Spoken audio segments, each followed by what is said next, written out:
will begin the changing phases and faces of Newbury/Newberry Creek by yours truly, Mr. John Gill. John's right here, and Kathleen. So we typically study history in slices, focused topics, parts, or slices of the total history of a place. The churches of Appleton, the taverns of Appleton, the mayors of Appleton, for example. The history of Appleton itself is but a slice of the history of Wisconsin or the United States. This presentation looks at a slice of the landscape of Appleton, the lands in the immediate vicinity of Newberry Creek. The creek is south of the Fox River and flows north into it. How have the lands around the creek been used and developed over the last 175 years or so? That is what we intend to discover. This project arose out of John Gill's college essay on the soils of Newberry Creek that he wrote in 2005. John grew up in the area, and his essay went beyond soils to the folks who lived on the land. With that start, we further researched the areas of interest which are now included in this presentation. On the way, Kathleen Westbrook crossed our path, or should we say, crossed the creek, and provided a wonderful addition to our project. It is now attached as the appendix. Her great-great-grandfather was John Dick, thus the appendix, if you will. All right, prehistoric, chapter 2, prehistoric. Professor Ray Whitbeck in 1915 wrote the Geography of the Fox-Winnebago Valley. It was published by the Wisconsin Geological and Natural History Survey. It's a must-read for those who wish to understand how the underlying geology and the movements of the glaciers impacted the Fox River and its valley. Interesting is the way the Niagara Escarpment and the glacial lobe resulted in the exit of the river from Lake Winnebago being in the northwest corner of the lake instead of the shorter route to Green Bay from the northeast corner. It was the escape at the northwestern corner that created the easterly directed part of the river that formed the rapids or chutes and the important future industrial water power source. 80% of the river's fall between Lake Winnebago and Green Bay is within the 9-mile stretch between Appleton and Kaukauna. For our purposes, here the following from Whitbeck. Near Lake Winnebago, and again near Green Bay, the river has very low banks. But throughout 3/4 of its length, it flows between steeply rising banks of red clay, averaging 30 or 40 feet in height. The present river channel shows by the steepness of its earth banks that it is youthful. The flat surface of the upland on either side of the channel is somewhat cut up by ravines, the courses of temporary or extinct tributaries of the Fox. The lower Fox has no tributaries of any size, but the plain adjacent to the river is cut by many deep, narrow ravines in which small streams once flowed, most of which are now dry. One of those tributaries is Newberry Creek. Now, what the Native Americans may have called this stream of water long before it was named for Mr. Newberry is sadly lost in the fog of history. What we do know is that the Menominee Indians, via a treaty with the United States dated February 8, 1831, at Washington, D.C., conveyed to the United States the lands that included and surrounded what would become Newberry Creek. It was Treaty Number 160, which we'll see on a map in a second. Now, Appleton, south of the river then, was surveyed 3 years later in 1834, and most of it, all that adjoined the river, passed into private hands in 1835. The greater part, amounting to more than 1,000 acres, and including 2 miles of shoreline and Grand Chute Island, went to Walter L. Newberry, a famous real estate operator in Chicago. Now, the next page shows the map, the relief map, and you can sort of see that the shorter route would have been from the northeast corner going straight up to Green Bay, rather than the little bit farther route off the northwest corner, which then required the river to go east and give us the water power that it turns out we like. The next map is just a close-up of the prior relief map. And the following map shows Treaty 160, which is what the Menominee Indians, including Newberry Creek, sold in 1831. We'll skip the next, it's just a word description of it. The next is an early survey map of the creek. And then the next is a city of Appleton from 1889 that shows the creek, again, south of the river here. Here's where we are. And then the next map is a modern map which shows in blue the route of the creek through the golf course and up to John Street and to the Lawrence Athletic Field. Now, if you'll turn to chapter 3, which is Walter L. Newberry and Edward West. The 1872 and 1889 to 90 Appleton City directories refer to Newbury, B-U-R-Y, Street, as does the official 1872 city map prepared by John Stevens and which is framed over on the table that. On that map is also shown large tracts of land on the southeast side of Appleton owned by Newbury Estate. Yet the street today is called Newberry, B-E-R-R-Y, and has been so named since the 1893-1894 city directory. I'm just going to make sure that Dave and Artis, who just walked in, are with us on here. There, we're on that page. Okay. You can share with David there.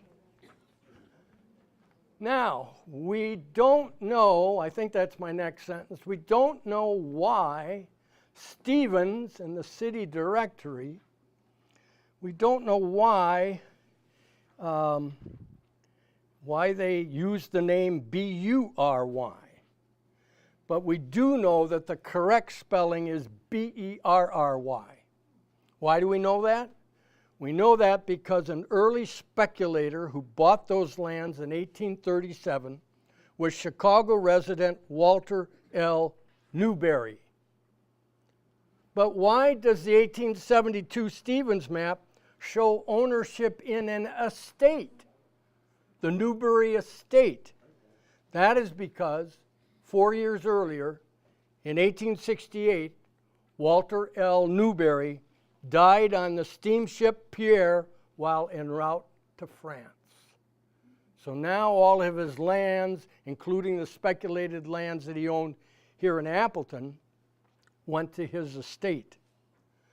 Born in Connecticut in 1804, Newberry went to Detroit in 1826, founded a successful dry goods store. He joined a syndicate that included William Astor and Lewis Cass, a name I'm sure you are familiar with, investing in real estate. He moved to Chicago in 1833 and 4 years later bought the Appleton lands. Upon his death, his will provided for his wife and daughters and then for a public library in Chicago, the Newberry Library, a famous research library that's still in existence. From 1868 to the final distribution to the library in 1892, the estate's trustees were charged with the sale of the Newberry lands. Walter L. Newberry's name lives on in a library in Chicago and in a street and trail here in Appleton. And the next shows that Newberry Trail dedication map. Well, what about Edward West? Edward West was born in Perry County, Pennsylvania in 1818. After 3 years of study at Washington College, he left for Detroit in 1836, and then on his way to Milwaukee, walked across to St. Joseph, Michigan, where he caught a schooner across the lake. Arriving in Milwaukee, he noticed it was largely occupied by native Indians. The treaties with the Indians provided that until the surveys of the ceded lands were completed, the Indians could remain on their lands. The surveys were not completed for another 4 years or so. West himself helped with the surveying. He built a small log cabin in Milwaukee with the help of his Indian neighbors. His bedding consisted of wild hay covered with blankets. His neighbors were members of the Winnebago, Chippewa, Potawatomi, and Menominee tribes. The village of Milwaukee grew quite rapidly. West was offered a position as public school teacher, which he accepted, becoming the first teacher of the first public school of Wisconsin Territory. He later farmed in western Milwaukee County. In 1852, he leased out the farm and moved to Appleton, 1852. He first purchased 100 acres on the north boundary of the village, and then in January of 1855, he purchased 533 acres of land on the south side of the Fox River, including Grand Chute Island, and later made other purchases of city real estate. West was one of the first to foresee the great advantages to be derived from the water power of the river.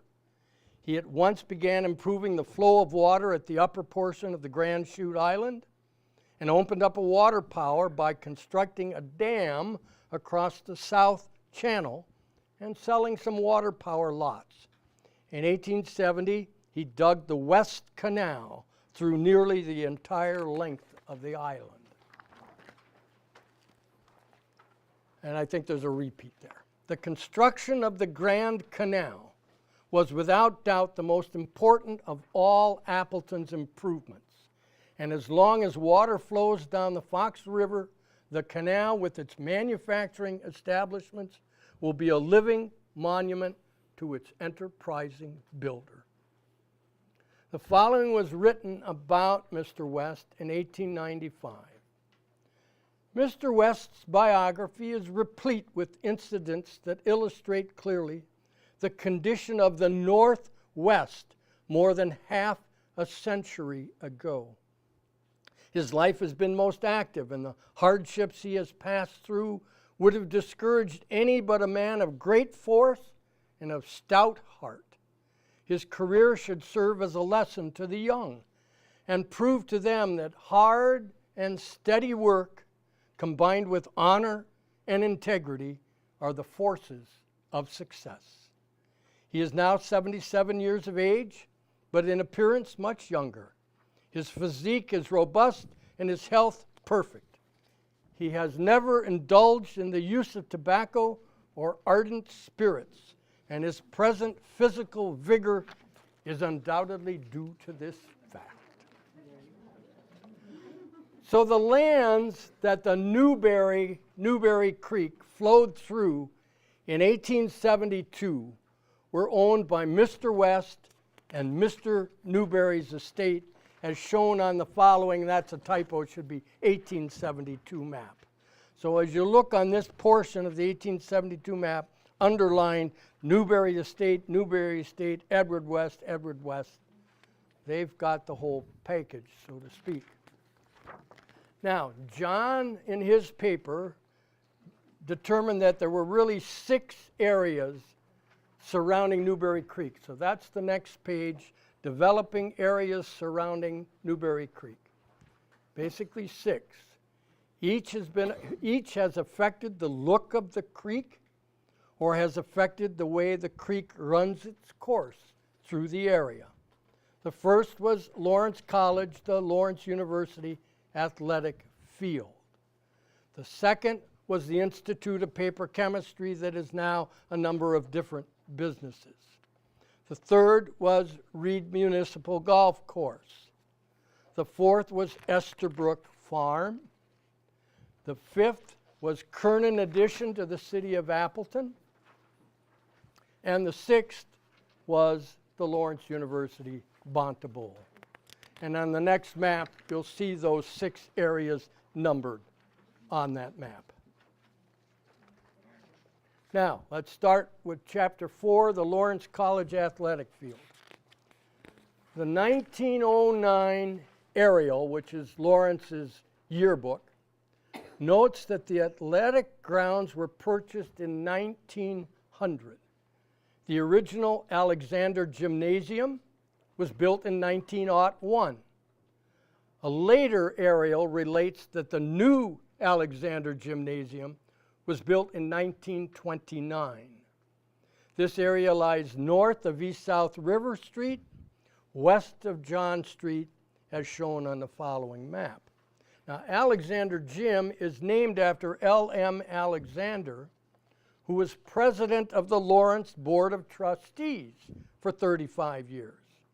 He died in 1934 and had given $16,000 for the original 1901 gym and $200,000 towards the 1929 gym. He was president of the Nakusa Edwards Paper Company up on the Wisconsin River, one of the national founders of the Chamber of Commerce, and he was one of the 7 charter members of the Institute of Paper Chemistry.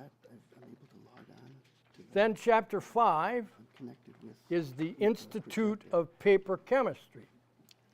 So just across the street from the athletic fields was the Institute of Paper Chemistry. The following description was in the 1931 aerial. The Institute of Paper Chemistry, February 5, 1930, marked the inauguration of Lawrence College's first complete graduate school unit, the Institute of Paper Chemistry.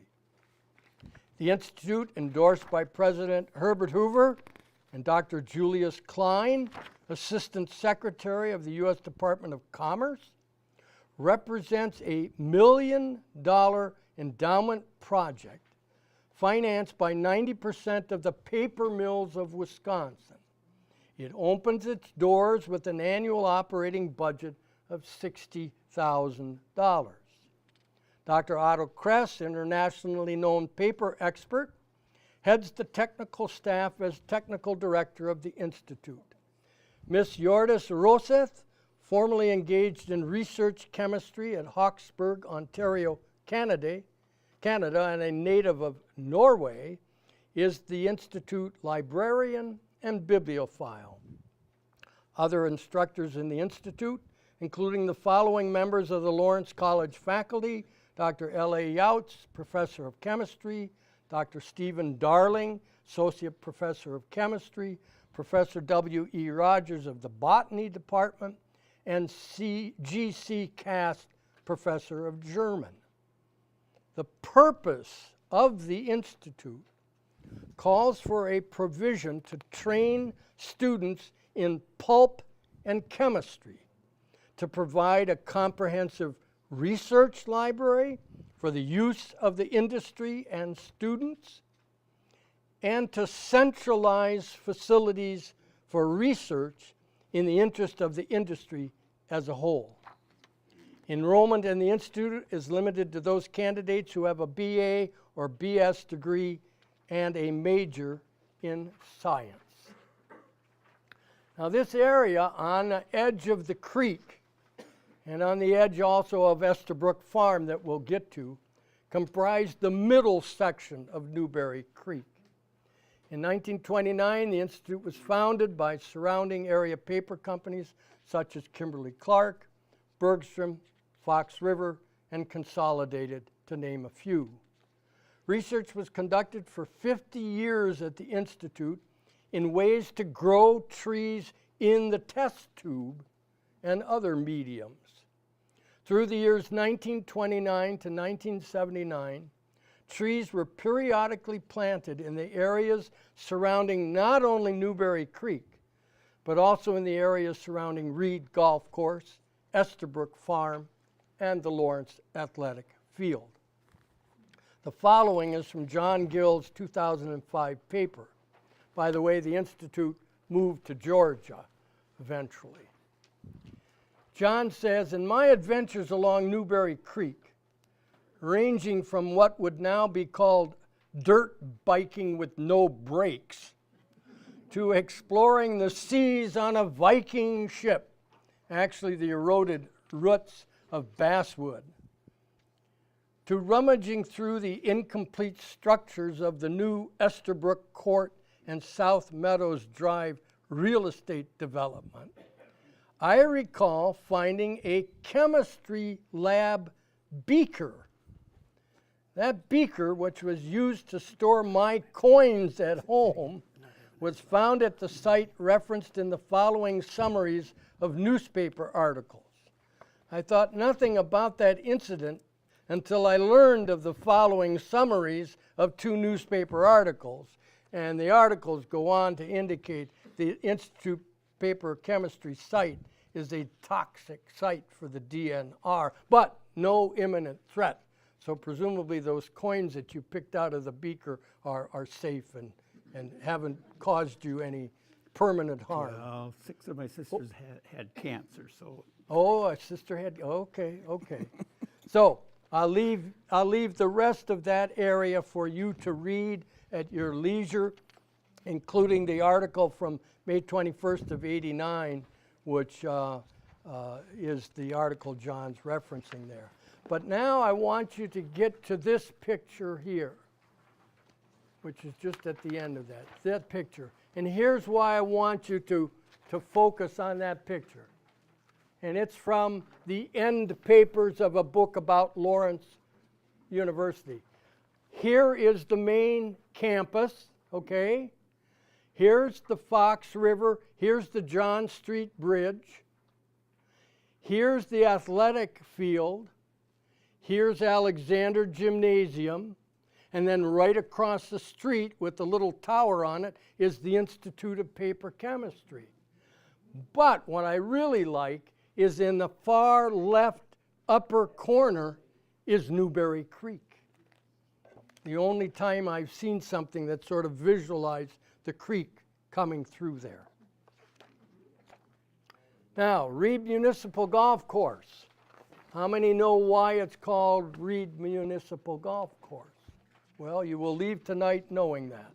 It's named after Estella Reed. The golf course, which was approximately 80 acres initially, surrounds the beginnings, or the headwaters, if you will, of Newberry Creek. This area is often flooded, being on an alluvial floodplain, and although very fertile, could not be properly used for farming or for pasture in the 1920s. Much of the surrounding land is comprised of silt loam, and the creek bed itself more of a clay soil. Originally a 9-hole course, later additions of about 45 acres allowed the expansion to 18 holes. While this area was used for golf in the summer, in the winter the area was used for skiing and sledding and ice skating and tobogganing, as it is so used still today. The land has some extremely sharp inclines and slopes. In some areas of the golf course, the creek bed has been channeled through culverts, tunnels, or cement waterways used to control flooding on the course. Then, the next page. The city of Appleton, as we know, founded in 1857, opened Appleton Municipal Golf Course on Labor Day 1928. Anybody here was here no, okay.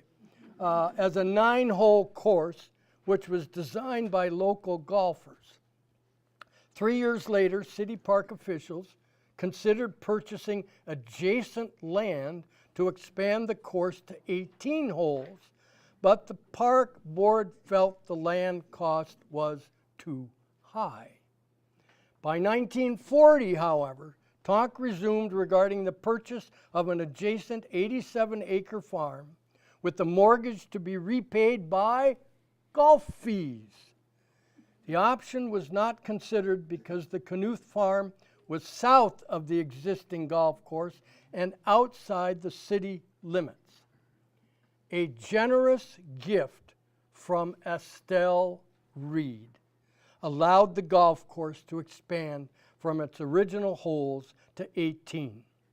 Estelle, the daughter of Thomas Reed, former owner and editor of the Appleton Post, bequeathed her money to many organizations which enhanced the city of Appleton. First, her money established a library science scholarship at Lawrence.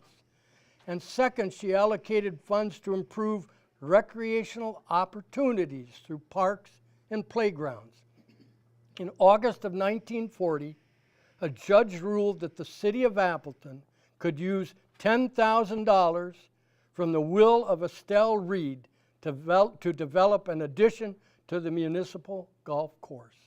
The following month, the park board closed on the purchase of 52 acres for $11,000. Is that about what the going rate is for 52 acres today, 11,000?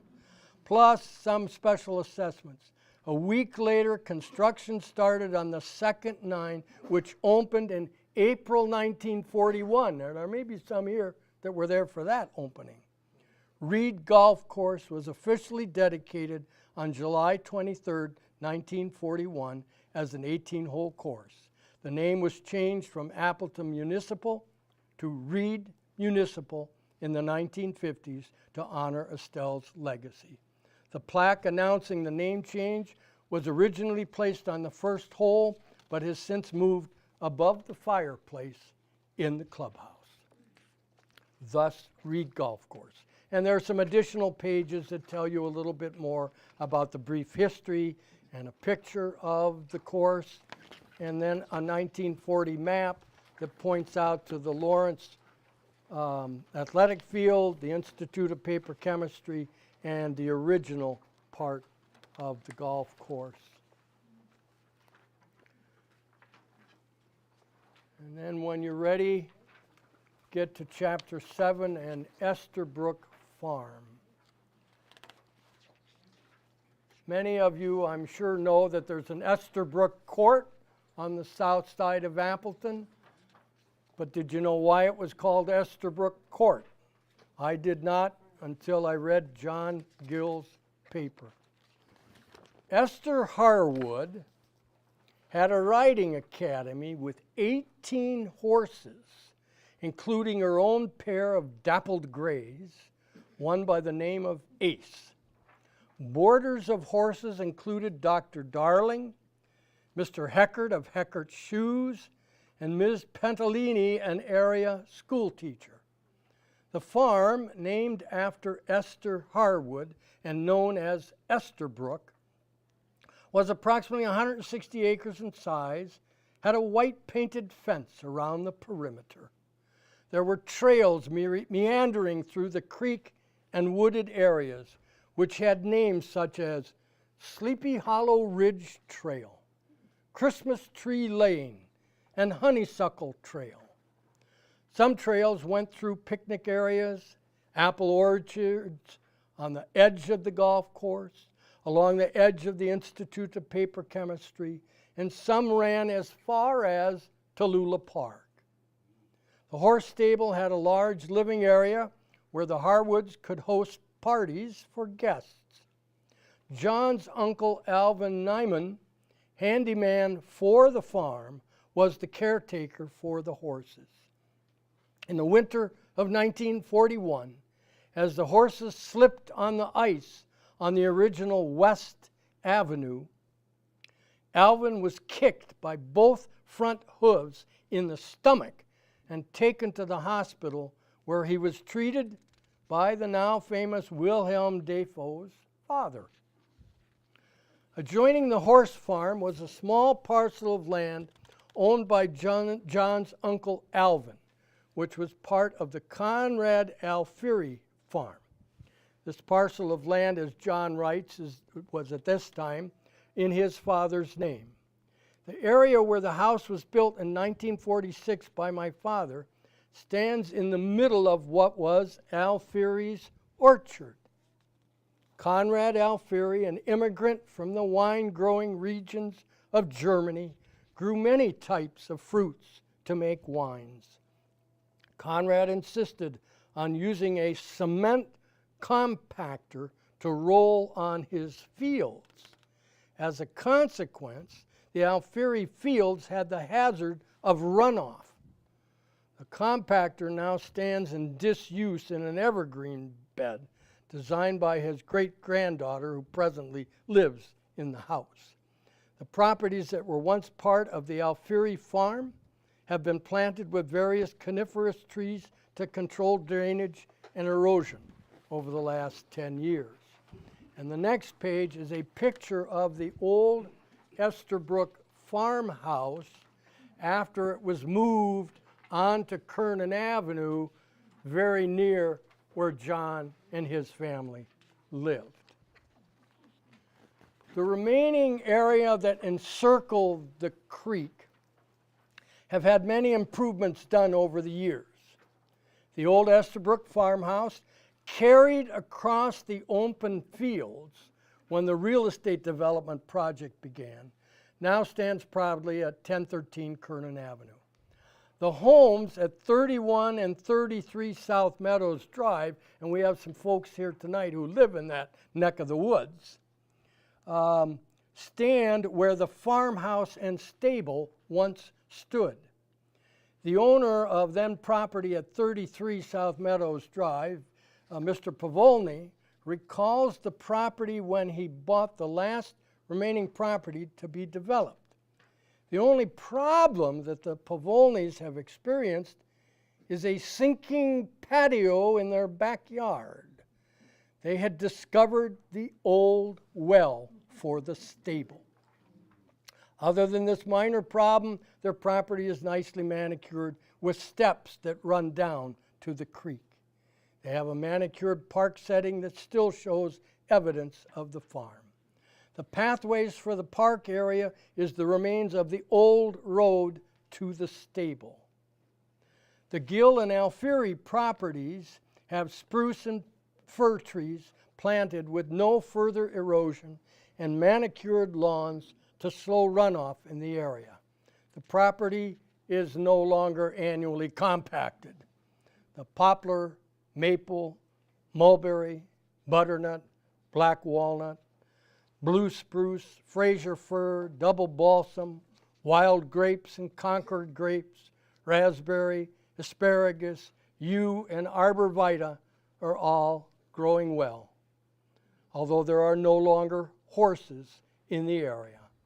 The land that had natural compost piles with the horse manure and decaying leaves and occasional grass clippings still continues to create the beautiful earthy humus that ends up enriching the silt clay loam in the area. And there's a map that points to Esterbrook Court and South Meadows Drive area. And then the official plat for the South Meadows development, which includes Esterbrook Court. Now, Section 8, Kernan Farm and Addition. Outlined in pink on the map that's the next page is the approximate area of the Kernan Addition per the map from the courthouse. Next is the official 1899 map of Kernan Addition to the city of Appleton. In the subsequent years, there have also been many smaller plats carved out of the larger area, which now provides homes for many Appletonians. After the maps is an excerpt from John Gill's paper. Again, the Gill home was located at 921 South Kernan, very near where the Estabrook home was moved at 1013 South Kernan. John was born in 1953.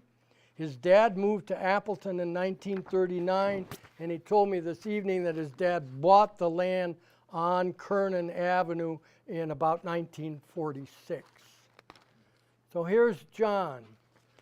Looking out the upstairs back window, I am reminded of the farms that were once part of the area in which I live.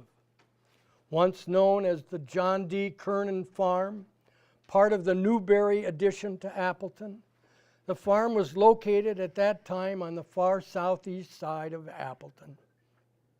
The Kernan Farm, which included the Newberry Creek, comprised most of Section 36, or approximately 640 acres. I can't help wondering what changes, faces, or phases has this land gone through, and what is the land used for at the present time.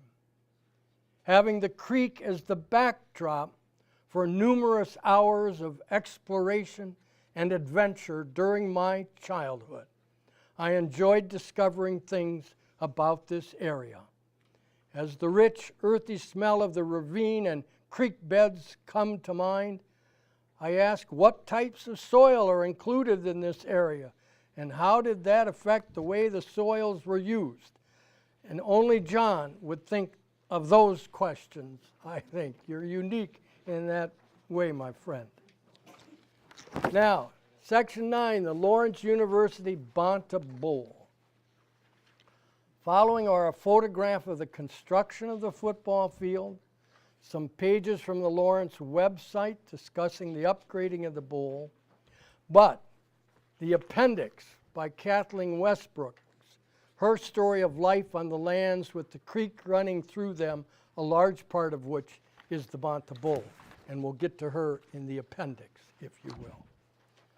The Lawrence University football and soccer programs stepped into a new area in the school's athletic program in 2015 with the renovation of the Bonta Bowl. The football soccer facility would not have been possible without the generosity of George Bonta Jr., class of 1910. The Bonta Bowl was rededicated after Bonta's death in his honor in 1978. Originally called the Lawrence Bowl, the stadium was an anonymous gift from Bonta, one of many he made to Lawrence during his lifetime. The stadium has been renamed Ron Roberts Field at the Bonta Bowl to coincide with the renovation of the facility in 2015. Construction of the stadium in this location seems like a no-brainer to us now, but looking back, it was nothing short of inspiration in 1965. Appleton, as you all know, is a system of natural ravines, and the Bonta Bowl rests comfortably in one of them, a ravine caused by our Newberry Creek. The 3,634-seat stadium has its bleachers tucked neatly into the surrounding tree-lined hillsides. When football and soccer seasons are in full swing, the colors of autumn light up Saturday afternoons in the Bonta Bowl, forming a union between the game and the natural beauty surrounding it. We will touch touch base more on this when we get to the appendix. So the conclusion. From a glacial meltwater creek flowing into the historic Fox River to an often hidden waterway through a golf course, alongside numerous residences, and then business buildings, and then athletic fields, and the new development along that Fox River, our Newberry Creek has seen many changes in the last 175 years. It has witnessed much, including the following from John's paper. On one occasion in particular, after a July 4 downpour, myself and approximately 20 other children, along with a few brave adults, rode the waves of the overflowing creek for a 1/4 mile ride.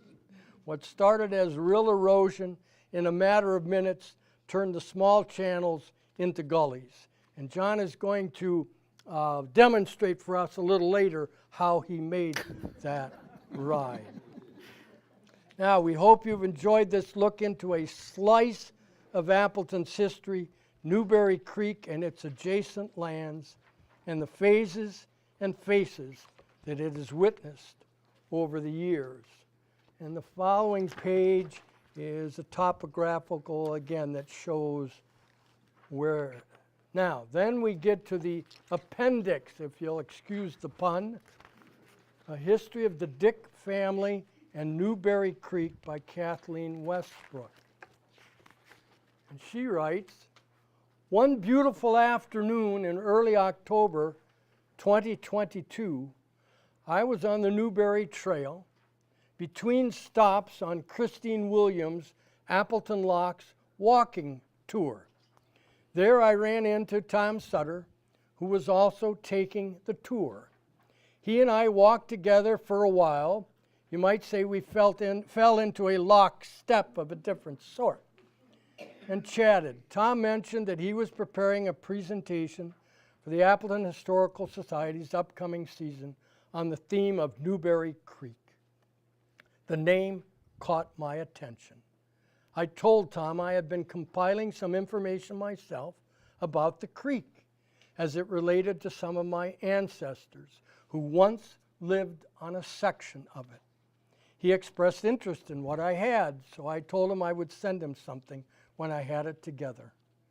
At that time, I didn't have as much information about my family's connection with the creek as I would have liked, but my conversation with Tom spurred me on to keep my search going. Over the course of the following several months, I dug into history and got to know more about Appleton, Lawrence University, as well as the family. The following is an account of my search and many of my discoveries as they unfolded. And you'll see on that map an arrow pointing, yes indeed, to John Dick owning lot 4.7 acres, lot 52 there. And on the next page, what then became part of the Lawrence Athletic Fields and the Bonta Bowl. Now, Kathleen, do you want to come up and tell some of this story? The part I was going to tell was this. Grandma told me that she used to pick wildflowers and catch frogs in a creek near her home. I didn't think too much about the creek actually having a name, but years later I saw an 1878 map of Appleton and discovered that my grandmother's backyard included a section of Newbury Creek. And Kathleen's presentation is amazing. I ask you to read it all. I just want to read one more paragraph before I call her up. I can't help but try to imagine what it was like long ago when my grandmother was a girl and the sloping land was home to her. When I walk around that part of town and I look at the large old trees lining east-south River Street or lining the ridge of the Bontebole, I wonder if my grandmother once saw those trees too. By focusing my thoughts while writing these notes, it is somehow easier for me to imagine how things might have been. When I look out at the ravine, I see a fine football stadium, a legacy of many great college and community leaders.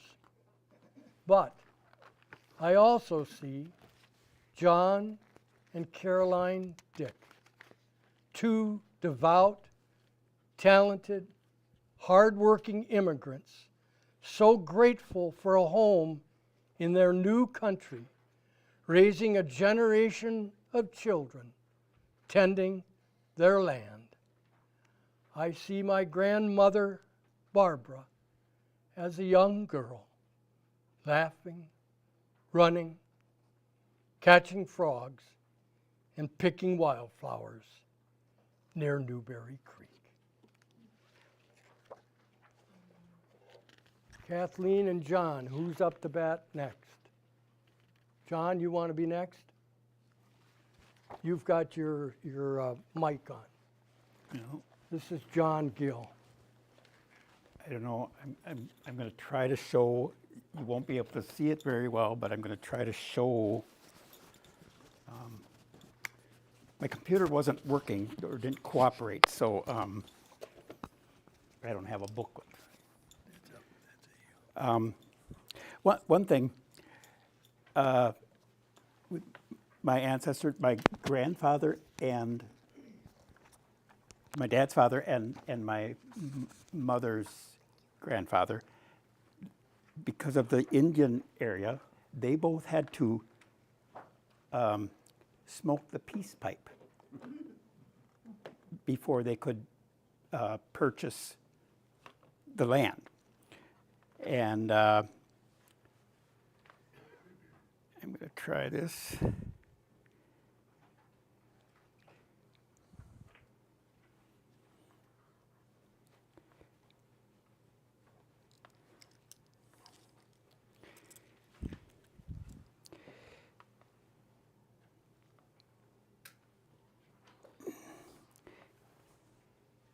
Okay, this isn't going to work, so I'll just talk as I look at the pictures. You won't be able to see them. One thing with the Institute of Paper Chemistry, now there's one of the buildings is, you'll see a sign that says Lawrence University. That wasn't part of Lawrence University before. And across the street from the down South River a little ways, what used to be all an open field is now the Green Tree Ravine condominiums. So that's all built up, and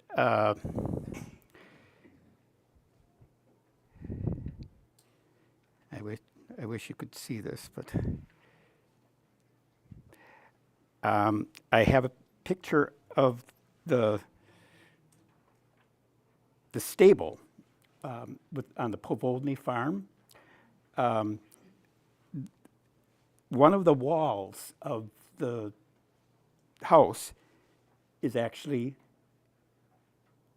the remainder of the stable.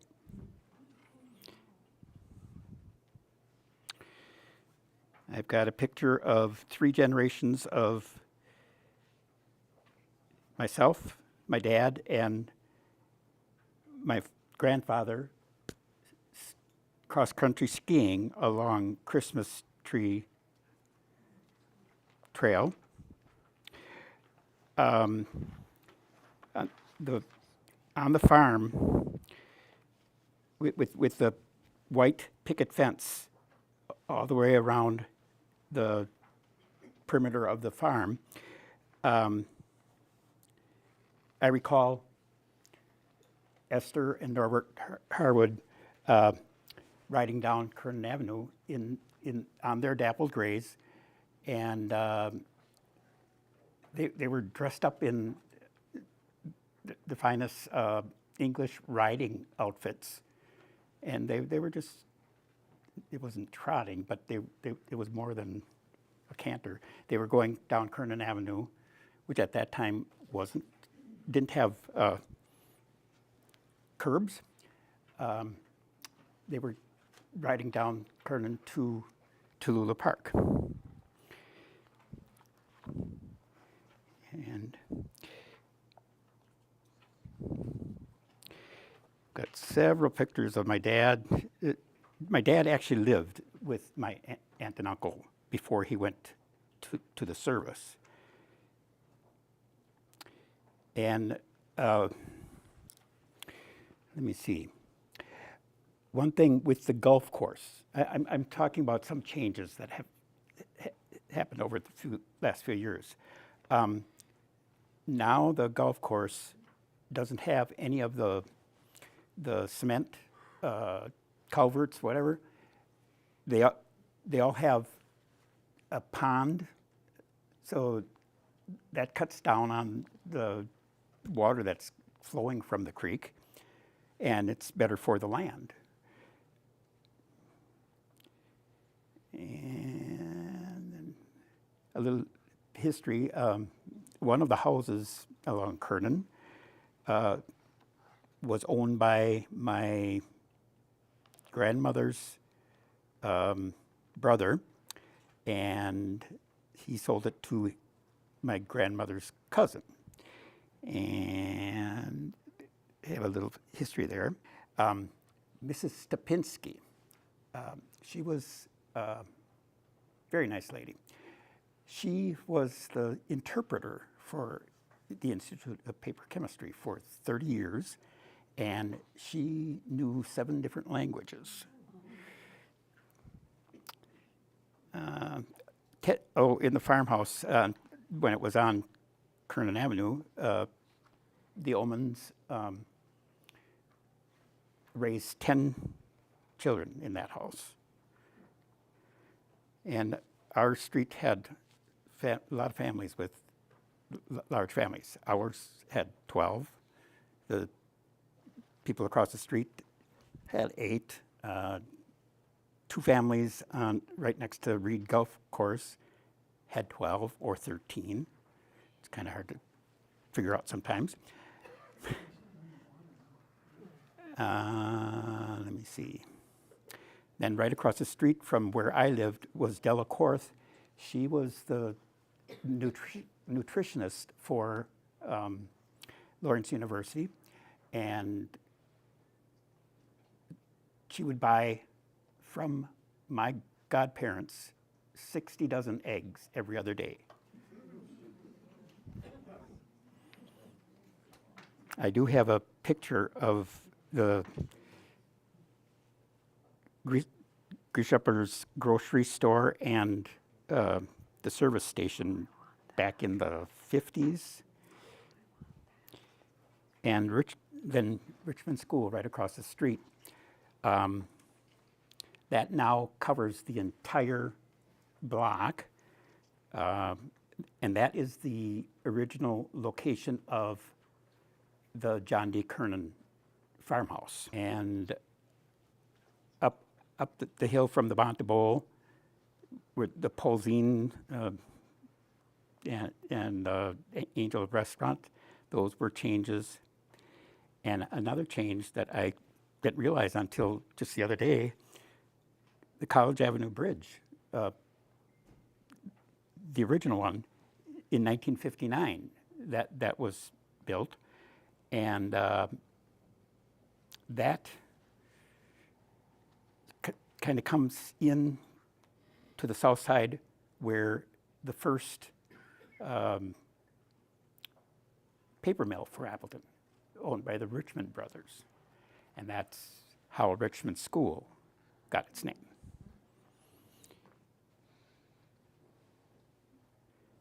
Then along, the creek actually goes further than what showed in the booklet. That the creek actually flowed just about to the where Newberry Street and Tallulah Park are. And along the island there, at one time, there were railroad ties stacked, and that my mother's father worked on the railroad there. I have many pictures of that. And right now, there's new condominiums and a hotel, and let me see. Then with a little bit about the family history, my dad came to Appleton in 1939 and lived with my aunt and uncle. His father came and worked during the week at Interlake paper mill, which was right on the island. And my Uncle Alvin originally worked there, and one other person, I can't think of their name right now. My dad and my mother were married in Wittenberg.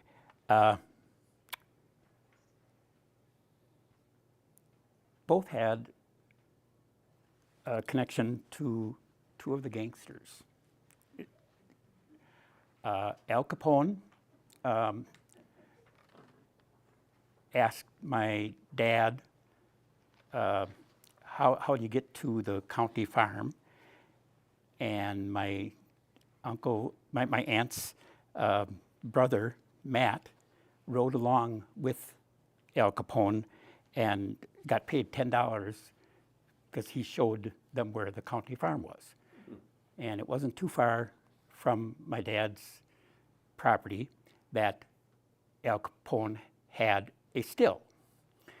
And then with my mother, her mother baked 13 loaves of bread. And John Dillinger happened to hop off the train. The tracks ran through their farm, and Dillinger hopped off the train because the hobos had a sign on the barn that said you could get a meal if you did a little work. Well, he did the little work, and he got the loaf of bread, and after he was gone, my grandmother couldn't find the two chickens that were hid under the wash tub. The feathers were there, but the chicken was gone. So, and my grandmother, how she relates to Appleton. Well, she was born in Greenville, but she lived in Appleton with her father right before she got married. She got married on June 22nd, or June 9th, 1922. And that day was the day of the 100-year storm. All locks, all dams, all bridges in Appleton were totally destroyed. At that time, it was a couple $1 million. In today's money, it would be about $34 million. And so no one could make it to her wedding. So there's no wedding picture. Let me see. What else? My phone just died, so let me see. The farm. There were over 50 houses that ended up being developed on that small parcel of land. Silver Spur Lane, which connected to South Meadows, Silver Spur Lane was the back entrance to the farm. And me see. What else can I remember? I wish this would work.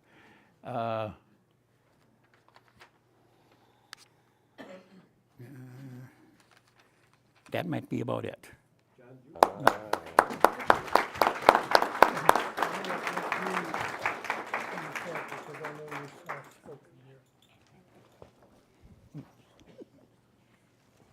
Oh, is that?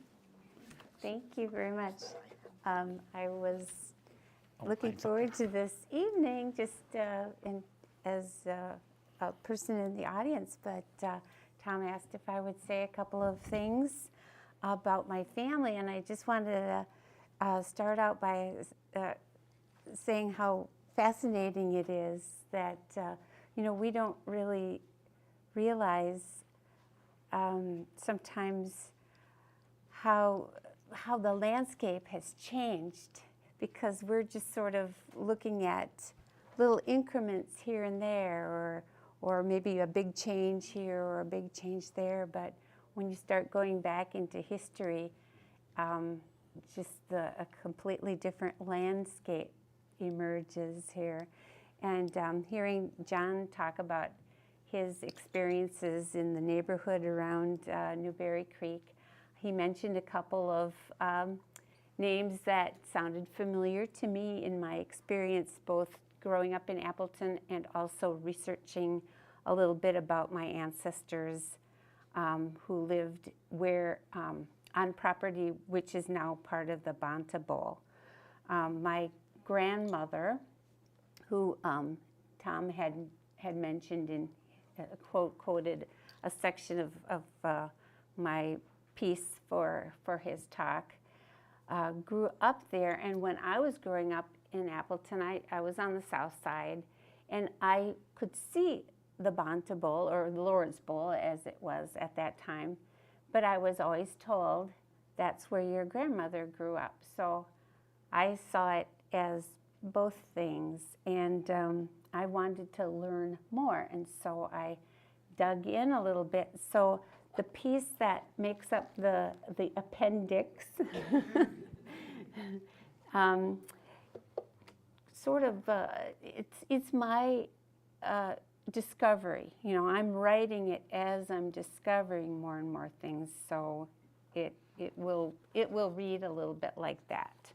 And sometimes I get kind of into what I'm looking at from old post crescents and sort of elaborating on that. But I also have some family stories too. But if you look at the 1917 map, you will notice the name John Dick in that area. And it's a very recognizable area of the city because it comes to a sort of a little peak there. If you look at some of the maps, I have pictures of the maps included in my appendix here. So that John Dick is actually my great-grandfather. It's my maternal grandmother's father. And he came from Zwiesel, Bavaria, to the Fox Valley around 1873. And as far as I know, shortly after he and his wife arrived with at that time they had 3 young children, they settled in Appleton almost immediately and were raising their family on that property. And that's where my grandmother was born. And my great-grandfather did a lot of different things in his life. He was a carpenter, he was a saloon keeper, he was a millwright. He worked at the Interlake Mill for many, many years. He was even a janitor at Richmond School. But he ran the grocery store that became Grieshaber's. It was his store first, and then he ran that store with the family for many years, a couple decades, and then he sold it For a while, it belonged to his brother-in-law, John C. Hammer, and my grandmother's sister, Caroline, who was called Lee. So John and Lee Hammer ran the store for a while, and I think I did include a picture of it in the appendix here when it belonged to them. And then from there, then the Grieshabers took it over. So there's a lot of familiar names that run through some of the different accounts here from the different people that were working on this project. And so a lot of this you can, just peruse so you can see my process of discovery, but one of the things that was the most important to me was my discovery of the link between a family story that my great-grandparents or the Dick family sold the property to Lawrence University, and actually finding some proof of that in after I started digging around, and hello, there. I started digging around, and I actually found an article about that, and part of the reason it took me so long was, the Post-Crescent is a great newspaper, but once in a while they make a mistake. Every so often. And they had a misspelling of my great-grandmother's name, and so I didn't see it right away, but I did find it. And it's on page 8 of the appendix that I have the article that I discovered. Her name is listed as Mrs. John Dix, D-I-X. So she did sell the property to Lawrence after the death of my great-grandfather. She continued to live on this section of the property, which is now where Angel's Restaurant is. That's where they actually had 2 houses or two dwellings. One was connected with the store, and then another one was standalone. And my great-grandmother continued to live in that house along with various family members up until 1959, when one of my great aunts, Teresa, was the last of the Dick family to live on the property on what was known as Maple Grove Street, and then eventually became part of John Street. And so there was quite a few years that members of the Dick family had a presence in that neighborhood.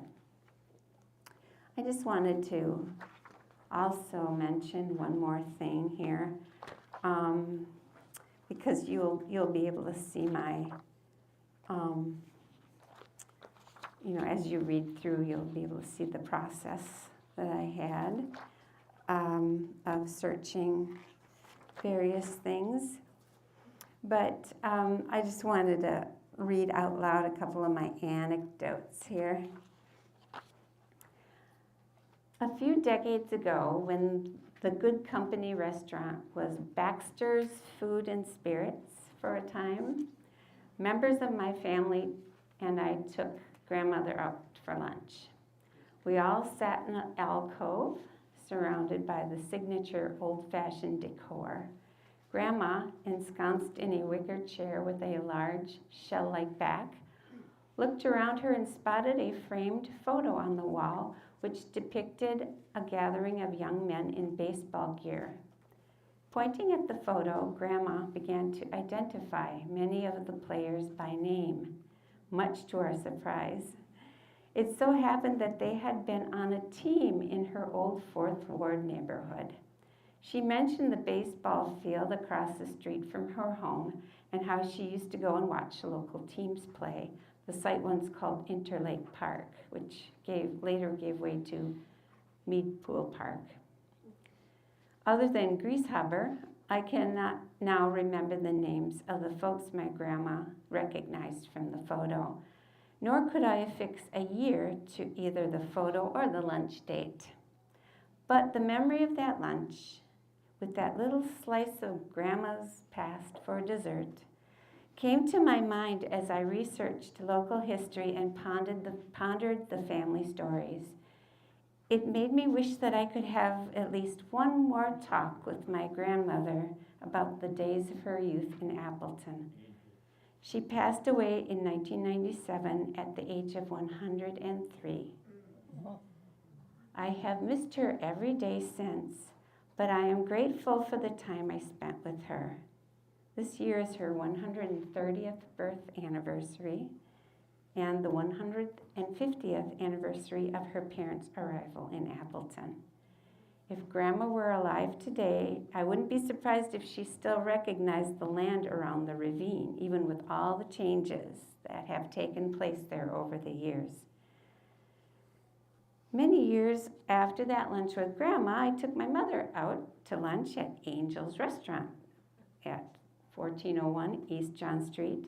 At that time, it was still fairly new. I think it was called Seven Angels then. While chatting with the owner, Mom mentioned that her mother had grown up on the property. The owner told my mother and me that when the builders were preparing the ground for construction of the restaurant, they discovered part of an old foundation that would likely have been the one for the standalone house, which was home to John Sr., Caroline, John Jr., Kate, Teresa, and other members of the Dick family over the years.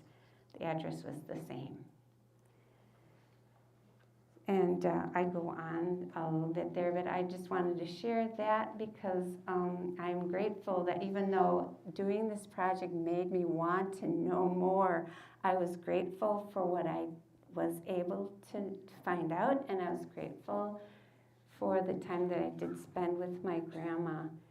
I think Edna Ferber had the same regret when thinking about not spending more time with her father and asking her father about her past. So I'd say that if there's anybody that you want to know something about, do it as soon as you can. Yeah. So, or if you have grandchildren or somebody that you want, if you want them to know the people that were important to you in your life, find a way, because that's how we keep people alive in our memories and in other people's lives. And maybe those lives will be a better inspiration for the people that come after them. So thanks, and I guess I'm done.